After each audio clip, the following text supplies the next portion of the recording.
C'est parti pour le tour d'horizon sur les séries et les animés, car pour nous, l'animation, ce n'est pas un genre, c'est une technique, donc ce sont pour les séries. À tout de suite. À tout de suite. À très vite, mon ami. Et hop. Alors, Spider. Je l'attends. donc, on peut peut-être commencer par ce qui est introduit par le jingle, Bobby Pills. 2018, l'année Bobby Pills quand même. Grande année, grande année, révolution dans le petit écosystème de l'animation en France et même en général des séries comme ça ultra vénères. Bon voilà, grande surprise Vermine, normalement il devrait y avoir au moins une saison 2 on pense. On sait pas trop ce qui se passe avec mais en gros a priori des bruits de couloir. Voilà, des bruits de couloir. Mais bon, à la base, il y a une saison 2 et 3 normalement. Ouais. Grosse surprise, une belle narration, une animation ultra limitée mais qui marche parfaitement. Je pense qu'avec Tito, on est d'accord pour dire que c'est une très bonne série. C'est excellent, ouais. Voilà, donc Bobby Pills, c'est un grand oui, avec Super Fuck Friends évidemment. Pipoudou, hein. Ouais, Pipoudou. et Super Fuck Friends. Et une série qui n'est pas encore sortie, Tradition, qu'on a qui est- la chance de voir. Je peux pas vous dire que c'est encore mieux que les autres, mais C'est quand même très bien. c'est quand même très bien. Donc effectivement, peut-être un bon séisme. Est-ce que dans l'équipe, vous avez découvert Bobby Pills cette année? Parce qu'on a moi, oui. on refait l'émission, on va pas la refaire, mais on a fait l'émission quand même. Moi, là-dessus. oui, avec Pipoudou. Mhm. On m'a Alors. dit, il y a Brigitte Lecordier qui fait des fucks et qui parle de priapisme et qui parle de Viagra et de ça. Je fais, moi je prends. Et de prostate. J'ai dit, si je peux faire des nouveaux montages de Oui Oui qui dit des cochonneries à potiron, ça me va. Alors, c'est quoi la prostate? Alors, je vais t'expliquer. Viens par là. C'est super, c'est vraiment super. Donc, ok, très bien. Du coup, on est plutôt enthousiaste autour du plateau. Je m'attendais à ce qu'il y ait un petit, des surprises un peu étonnantes. Je sais que Hildebrando, notre bien-aimé Hildebrando, disait: vous êtes des grands malades. Pourquoi vous regardez ça? Mais Parce qu'on l'a regardé chez lui sans le prévenir. On fait, regarde, on va mettre un truc sur ton ordinateur. Il fait, mais qu'est-ce que vous faites? on l'embrasse Hildebrando, évidemment. Pas mal d'autres choses comme cette année. La fin des Defenders, la fin des séries Marvel Netflix. Enfin. Enfin. Le crépuscule. On a le plus beau shrug de l'univers depuis la régie de PJ, si tu peux nous le refaire. Voilà. Effectivement, voilà. Fin du deal Marvel Netflix. Jessica Jones saison 2. Non. Ouais, mais Daredevil saison 3. ils annoncent déjà des mini-séries sur justement les personnages du MCU, alors qui vont être probablement dans le prochain streaming de Disney. Donc, Disney, même. c'est reculé pour mieux sauter pour Disney. Par contre, pour Netflix, c'est vrai que c'est pas la même chose. Alors apparemment, il y a des questions de droit qui font qu'ils n'auraient pas le droit d'utiliser les personnages avant 2020. D'accord. Voilà, ce qui est quand même assez court en termes de cycle de production pour des séries qui demandent autant de budget. Donc, Ça permet de produire, effectivement, en tout cas de préparer la production Mieux. pour ces années-là. Oui, mieux. Donc quel bilan est-ce qu'on tire de ce grand cycle Marvel Netflix qui nous a occupés pendant 3 ans? Catastrophe. Non, pas catastrophe. Non, mais je sais pas. Je pense qu'ils ont claqué beaucoup d'osé pour pas grand chose. Ils avaient été frappés fort avec Daredevil la première saison Ils qui ont avait démarré très fort, qui avait ils surpris ont tout le monde fini. parce que plus qu'une série Marvel, c'est quand même une bonne série. En tout cas, la saison 1 elle est quand même pas trop nasbrock quoi. Pas dégueu, ouais. Il y a un côté, il garde son costume noir pendant longtemps. Il y a vraiment ce côté un peu cracra qui marchait très très bien, un peu à la Miller et tout.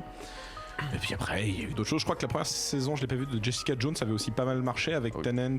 Elle était intéressante, Il paraît que celle-là marchait bien. Mais Et ils je ont crois épuisé qu'ils les sont gens. en arrêtés- fait. Ils sont arrêtés là, quoi, ouais. Le premier flop, ça a été Iron Fist, Ouais. largement. Non, c'est Luke Cage déjà. Luke Cage, Cage, ça- Iron ça allait Fist, quand ils se sont viandés. Luke Cage, les gens ont pas compris quoi en fait. C'était quoi ce mec? certes. C'était quoi ses pouvoirs? Qu'est-ce qu'il Ouais. faisait? Bah non, mais c'est surtout qu'ils ont build-up jusqu'aux Defenders. Et ensuite, avec les Defenders, ça a pas marché autant qu'ils voulaient. Notamment parce que ça manque de lien avec le MCU, que c'est quand même un petit truc qu'ils ont fait qui était moins bien construit qu'au cinéma. Puis du coup, à part le Punisher qui a l'air d'avoir un petit peu remarché, sinon. Punisher, c'est bien par contre. Punisher, c'est À bon. part Punisher, finalement, tout le momentum a été perdu. Donc, Et surtout que maintenant, le ça- début, ils essayaient de faire des liens avec le MCU, parce qu'ils parlent de l'attaque de New York, ils parlent de trucs comme ça, et finalement ils essaient Alors, de tout squeezer quoi. C'était Faskill qui était venu nous l'expliquer en plateau, c'est qu'en fait c'est un grand mensonge, c'est un malentendu qui a fait la com en fait de Marvel TV, c'est que Marvel TV à force de ouf avec le MCU alors qu'ils n'ont pas du tout les mêmes structures de production, ils n'ont pas du tout les mêmes droits, même Marvel TV a des personnages que n'a pas le MCU, etc. Du coup par définition les liens ne peuvent pas être faits. En fait. Et Kevin Feige s'en fout totalement de Marvel TV. C'est Et ça. c'est pour ça qu'au bout d'un moment, ils ont été obligés de clarifier en disant ah oui, mais non, en fait, machin. Il y a qu'Agents of Shield qui a vraiment des liens un peu plus profonds. Et encore, c'est très très très sous le. Mais alors moi j'ai même pas voulu regarder, ça m'énerve, c'est-à-dire que le personnage il est mort dans le film, il revient dans la série, il va C'est même ça. pas dire bonjour à Captain America, il l'a pleuré bordel de cul, mais qu'est-ce que c'est que cette connerie, Ça n'a absolument aucun sens. Mais du coup, voilà, on voit que Netflix a tenté pas mal de choses cette année avec notamment Maniac, des séries peut-être un peu plus artsy, un peu plus contenues aussi, qui essayent pas de te vendre un truc super super long sur le long terme, etc. Est-ce que c'est de là que va venir le salut de Netflix? Je sais pas, un truc plus autorisant, plus artsy. On a eu Quaron pour les films, on a eu les frères Cohen, Altered Carbon aussi. Altered Carbon. Netflix, ils ont une technique de production qui est simple, c'est ils prennent tout. Ils Voilà. prennent tout et Bien regardent ce qui sûr, va marcher. Donc Il y a en un truc fait, qui va marcher. Oui. C'est ça. Déjà, voilà, ça c'est le premier concept, donc ça fait que tout de suite il y a des choses qui peuvent se faire arrêter. On pense à Sense8 qui est le plus gros en termes de com. Où la série avait énormément de retours sur les internets, mais très peu d'audience, donc ils ont décidé de l'arrêter. Arrêtez, ouais. Et au final, ça a fait un buzz, donc comme ça ils ont lancé un mini spin-off, donc les mecs sont quand même assez malins à ce niveau-là, enfin un mini finale. Et sinon, ils prennent de tout. C'est-à-dire que Dark Crystal, la série préquelle sortie des tiroirs de Jim Henson, ou dont on sait pas d'où elle sort. Voilà, enfin, ils prennent de tout à tous les niveaux, et je pense que il y a des trucs qui marchent, des trucs qui marchent pas, mais je suis pas sûr que c'est la bonne solution en revanche. Après, c'est pas mal parce que du coup, il y a beaucoup de choses, et quand t'aimes juste le cinéma en général, tu t'es aussi servi, parce que faut rappeler que tu payes quand même. C'est quand même cool qu'ils te mettent un petit peu de trucs sous la main, Mais et quand t'as jusqu'à beaucoup quand de merde, c'est cool que t'es jusqu'à quand Jusqu'à quand? Parce que là ils le font pour contrer en gros les cinémas. Ils le font pour contrer tout le monde. C'est-à-dire que les gens disent on peut pas faire ça, ils font si nous on le fait, regardez. Alors que non mais Quaron il veut faire Roma depuis plusieurs années. Oui. Les studios lui disent non, il dit viens chez nous. Les Cohen ils veulent faire tel autre truc, non, viens chez nous. Il faut rappeler que Roma effectivement est arrivé sur Netflix au moment de la post-production du film. Voilà, que le film avait déjà été pensé pour le cinéma, il n'est pas pensé pour Netflix. C'est pas une production Netflix, enfin ça l'est par défaut. Oui, parce que je pense c'est important de le notifier, parce que ce sont des films, quand on pense le cadre, quand on pense l'impact sur le spectateur, ça n'a rien à voir dans une salle de cinéma que chez soi. Et c'est vrai que les films Netflix, ce sont des films qui sont, films ou séries évidemment, moi ce ne sont pas des films qui sont pensés pour être vus au cinéma. Alors Roma, à mon avis, ça va être différent, effectivement, c'est un cadre différent, mais voilà, je pense que c'est important de le souligner. Netflix se glisse dans un interstice qui est celui du canapé et de la chaise d'ordinateur ou dans le lit, voilà. Mais pour l'instant, Netflix va partir peut-être à l'assaut des salles, mais faudrait peut-être qu'il change esthétiquement, peut-être des choses à prendre en compte. Alors la meilleure réponse à ce que tu viens de dire, c'était de Djeros, qui disait, en parlant de Roma, il vaut mieux du cinéma sur canapé que des téléfilms en salle. Oui, bien Voilà. sûr. Mais l'idée, c'est comme ça, oui. c'est de trouver un équilibre entre les deux aussi. sûr. Mais après, c'est évident que la taille de l'écran diminue le nombre d'informations que tu peux faire passer. Et donc, pour un Laurence d'Arabie sur Netflix, c'est pas possible, quoi. Oui, je veux dire même, faut pas oublier que la taille de l'image a une importance sur l'effet spectatoriel. Enfin, quand tu vois un truc énorme, Et la salle, il y a tout. Mais oui, mais un visage, un gros plan, Le son. un gros plan au cinéma n'a rien à voir avec un gros plan sur une télévision. Un exemple simple, c'est le 2001 qui est ressorti cette année en 70 mm. Il y a plein de spectateurs qui ont de jeunes spectateurs qui ont dit moi ça me faisait chier quand je l'ai vu, parce qu'ils l'ont vu sur un écran de télé ou sur un ordinateur. Ils l'ont vu en salle et ils ont compris beaucoup qu'en fait les plans avaient été pensés pour que ton œil balaye l'écran. Exactement. Et que le temps que tu aies balayé l'écran, tu switches. Donc les plans sont longs, non pas parce que c'est chiant, mais parce que c'est pensé pour que tu aies le temps de regarder l'info. Non. C'est chiant. On a parlé de cinéma, les amis. Restons sur les séries. Du coup, le salut de Netflix, quand même. Série d'animation. Les séries d'animation, il y en a eu beaucoup cette année. Ouais. Ils ont tenté de se renouveler là-dessus. On va peut-être commencer par la plus grosse production qui est chez eux, c'est Désenchanté de Matt Groening. Je pensais Ah, pas. ils l'ont quand même- moi aussi. Ah non, mais en je pensais pas à ça. commercialement, c'est celle qu'ils ont le plus mis en avant cette année en série d'animation. Ouais, Trollhunters, c'est l'année dernière.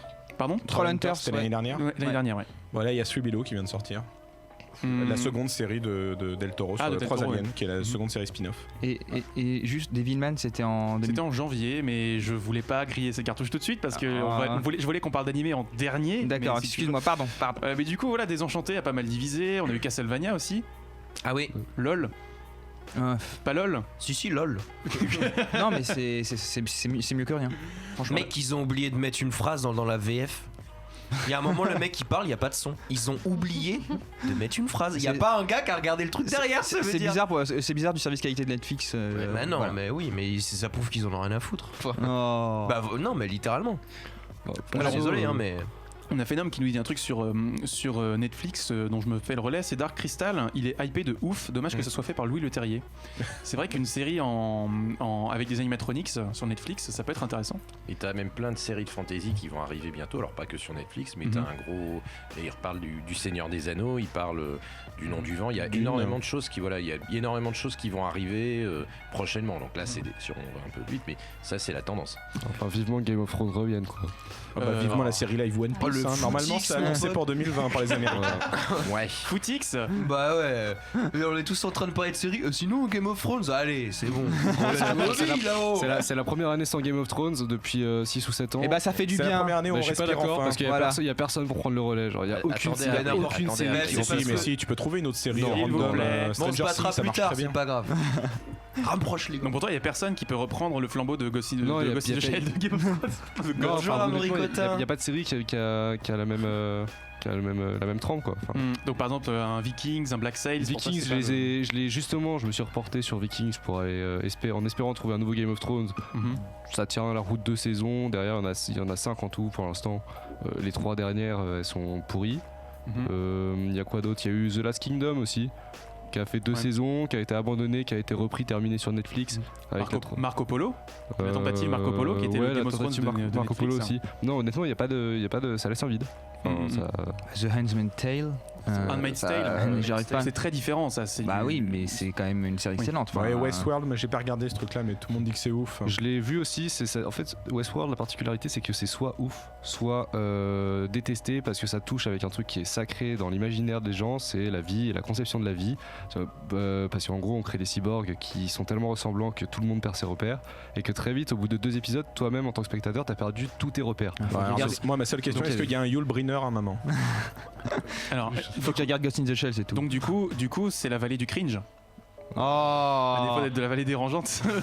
Bon, certes. je l'ai tenté, je l'ai On placé. va la passer. On va la Non, passer, mais très bien. pour Westworld, c'est une On fera une coupe. très bonne saison. C'est une très bonne série, mais elle dérange beaucoup de personnes. Alors Parce Pseudoless nous dit qu'il reste Il y a sur Peaky Blinders. Peaky Blinders. Peaky Voilà. Blinders, ouais. Pseudoless nous parle de Peaky Blinders. Un petit mot dessus?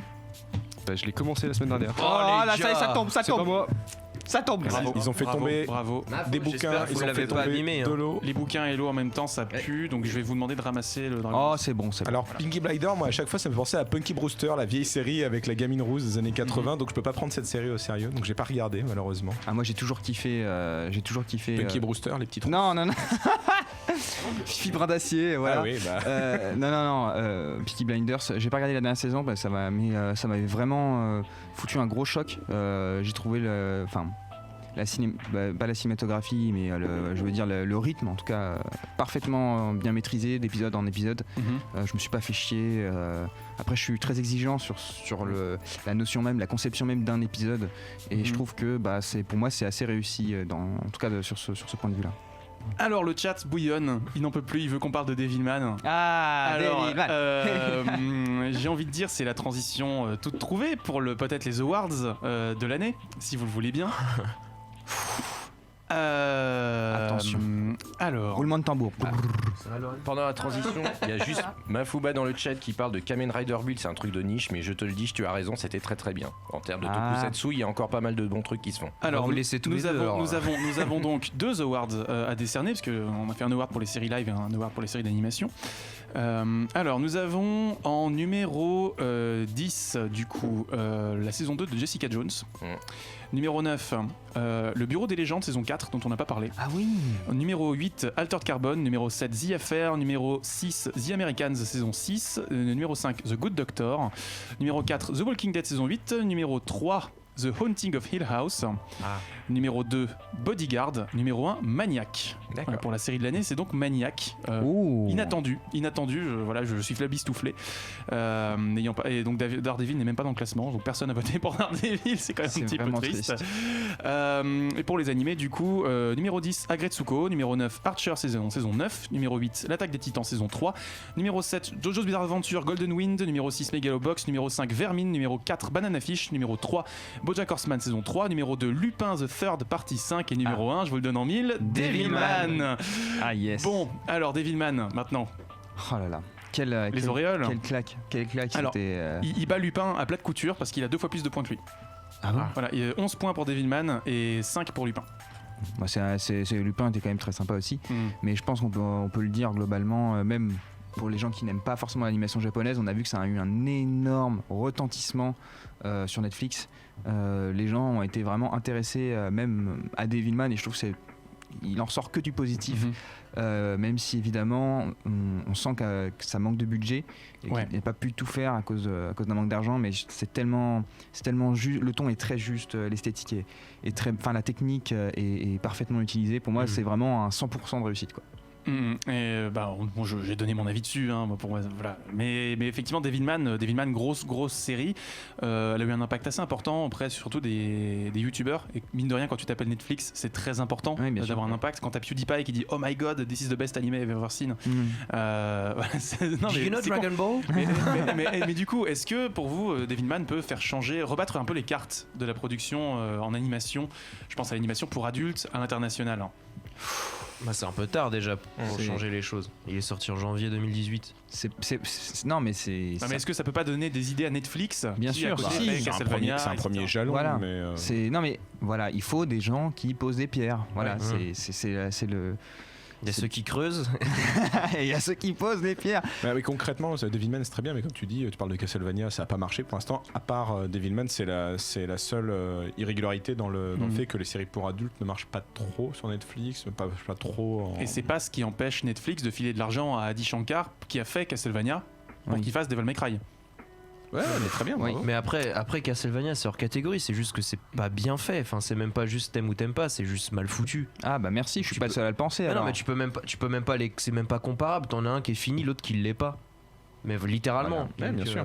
Effectivement, personne l'a aimé. Après dans le cas de Devilman Crybaby, encore une fois, déjà on a quand même un gros réa derrière, Masaaki Yuasa, bien sûr. Et surtout, je suis pas sûr là, mais il faudrait regarder si c'est Netflix qui l'a complètement produit ou si, comme souvent, ça a été développé par un studio et Netflix est un peu arrivé vers la fin à donner de l'argent pour produire et avoir les sous. Alors, honnêtement, je veux pas paraître un peu grossier par rapport aux japonais, mais ça m'étonnerait qu'une chaîne japonaise aurait mis autant d'argent pour produire ce genre de. Devilman. C'est possible, honnêtement. Ah non, mais c'est trop violent, c'est vraiment trop violent, il y a trop de sexe. Il y a des séries comme ça, mais tu mets à 23h minuit, ils savent que ça va toucher une niche parce que Devilman c'est Gonagai, la série elle a 40 ans. Tu mets pas autant d'argent. C'est pas un gamin de 12 ans qui est de base des fans. Est-ce qu'elle a été diffusée au Japon à la télévision? Il me semble que oui, mais justement dans les horaires de nuit. Mais c'est comme Jojo. Jojo, on croit que c'est un truc pour les gamins, mais ça passe à 22h à la télé. Non, mais Yuasa, c'est pas. Enfin, je veux dire. C'est pire que Jojo. Après, je pense que ce qui aurait bloqué des sous pour Devilman, c'est surtout le propos, en fait, beaucoup plus que le contenu, je pense, parce que t'as des séries comme c'est pas ce qui a empêché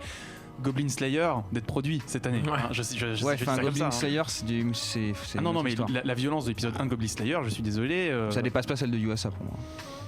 Non, pas bon, non, moi. C'est compliqué quand même. Ça va loin. On va peut-être pas refaire le débat sur Goblin Slayer ici, à moins que le chat vote. À l'instant, vous avez 30 secondes pour voter. Le chat, est-ce qu'on parle de Goblin Slayer ou pas? Non, c'est de la merde. On va vraiment attendre 30 secondes là? Non, c'est bon. Non, on va pas attendre. Avez-vous d'autres surprises en Japanimation cette année? En Japanimation? Oh là. C'est une année un peu calme, hein, j'ai l'impression. Ouais. Bah non, il y a toujours plein de trucs. T'as My Hero Academia qui a bien marché Voilà. aussi. Ouais, c'est vrai. Pour une 4ème saison, mine de rien, il y a eu quand même pas mal de choses sur les animes fleuves aussi. Bon, Pan, hein. Moi j'ai voté, c'est pas du tout dans le top, donc c'est bien, tout ce que je mets n'est pas dans les tops pour l'instant. Donc heureusement que tu m'as demandé de voter. Hein. Il y avait Violet Evergarden sur Netflix aussi, qui était la première production Kyoto Animation. Moi j'ai beaucoup aimé, je trouvais ça très beau surtout. Tu as déjà dit tout à l'heure qu'il y avait des goûts de chiottes, mais il continue. Tu es là, c'était le seul à voter pour en fait. Mais du coup, tu as une tribune, vas-y, exprime-toi. Parce qu'effectivement, Violet Evergarden, pour moi, il y a des choses qui sont très intéressantes dedans. Tout n'est pas acheté. Hein. Non, j'ai pas dit ça, mais je trouve que dans ce qui se produit, il y avait quelque chose de vraiment différent, même dans ce que fait Kyoto Animation d'habitude seul. C'est-à-dire que là, Netflix aura fait la commande, il me semble, cette fois. Le budget, ça se voit qu'ils ont eu du pognon, c'est-à-dire que c'est un des plus beaux animés qu'ils ont jamais fait. C'est de la qualité de leur film, et sur 12 épisodes. Ça, c'est concret. Et même le scénario. Ce qui est toujours intéressant avec Kyoto Animation, c'est qu'ils font des scénarios qui ne racontent rien globalement. Hein. C'est toujours des clubs de thé avec 3 pisseuses. Et là, mais j'adore Kyoto Animation. C'est juste à un moment, faut être honnête. C'est-à-dire que Keon m'ont dit c'est un groupe de rock. Je passe 24 épisodes à les regarder bouffer des gâteaux. Bon, on m'a un peu menti sur le concept. C'est pas grave. J'ai kiffé les regarder bouffer des millefeuilles. Et voilà, Evergarden. Moi, on me vend le premier épisode, truc de guerre, la nana bras arrachés, c'est un truc de fou. Au final, c'est une postière qui essaie de comprendre ce que c'est que d'écrire et donc d'avoir des sentiments. Mais ça marche, ça marche. C'est toujours couillonnant, mais ça marche. Tout en récupérant l'usage de ses mains. Oui, aussi, bien sûr. C'est très important ça. Non mais j'ai fait un truc très grossier pour aller très vite parce qu'on n'a pas le temps, mais je suis toujours surpris par la qualité de raconter rien et donc de mettre quelque chose en Mais avant. si, il y a un truc de ouf qui est sorti en plus sur Netflix là. Les Yakuza qui se transforment en... qui se transforment en meufs pour aller faire des... C'est les Yakuza qui sont transformés en nana en Thaïlande parce qu'ils ont fait une connerie et donc leur patron en fait un groupe d'idoles pour les punir et en... J'ai pas vu ça. C'est incroyable, ils les transforment en idoles et elles font des groupes j'ai oublié le nom du manga, c'est un manga. Alors attention, PJ va rentrer sur le plateau pour nous dire le nom. Super Drag. Non, c'est pas ça. Non, pas du tout. Super Dry, c'est les magasins au Hall. Ça n'a rien à voir. Non, mais globalement, c'est une adaptation d'un manga qui marche déjà un peu bien. J'ai oublié le nom. Ils vont l'avoir dans le chat. On regardera pendant la pause et voilà. Ou dans le chat. Et alors, on a un forcing intergalactique sur le chat dont je me fais le relais. La débauche de notre bien-aimé Benjamin Benoît qui nous dit Inamatsuri, Sleeping Hit de l'année. Inamatsuri. Inamatsuri, voilà, et qui l'animé Comfy. Et qui nous dit également Lady Boss vs Yakuza. Non, c'est pas ça. Et qui nous dit Lady Boy vs Yakuza, c'est un manga et c'est excellent. Et alors Benjamin qui du coup s'autoproclame président immédiat du fan club de Clément et il s'appelle pas Clément, il s'appelle Cédric. C'est pas grave Clément. Écoute, tu sais Mimi Sicut, t'as sa café, chasse de jardin, c'est comme tu veux, tu peux m'appeler. Très bien, bon bah c'est sur Backstreet Girls ça s'appelle. Tout à fait, Backstreet Girls. C'est sur cette blague tirée de l'univers de Thierry Lhermitte qu'on va se laisser. Jeux vidéo, BD, manga, séries et cinéma de genre. L'actu Pop & Geek, c'est dans Hyperlink, votre cocktail de bulles et de pixels, avec Karel et son équipe, tous les dimanches à 16h, en direct sur VL.